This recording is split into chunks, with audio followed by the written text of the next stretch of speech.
either the presence of a certain aesthetic or the absence of it. I don't give a damn what you call it.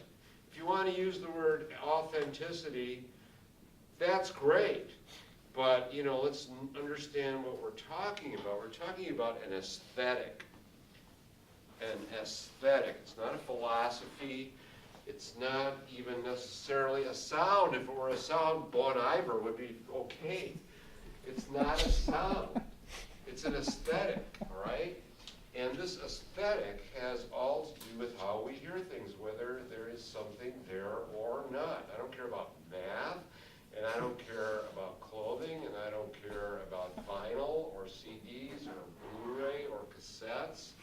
We need to make a tremendous paradigm shift at this point and figure out that we are describing an aesthetic. We need to make absolutely certain that we know what it is and why it has the properties it has. We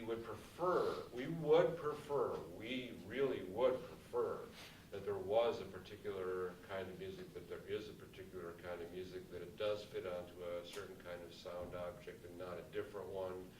We need to assemble our aesthetic sensibilities as a class and put that together in one place. We had a very interesting discussion on Saturdays. We were conducting this, basically a marketing experiment, about how music begins, starts, creates not only a certain sound or a carelessness regarding sound, but is embedded in a certain object. And forevermore, if it cannot find someone within it who can go through a particular artistic change, well, there's just going to be a time limit to that music. Then it's going to be filed, and it's going to come back as the golden age. It just will come back as the gold. I remember when the Ramones couldn't get through a song because they didn't know how to play their instruments. That was their best work.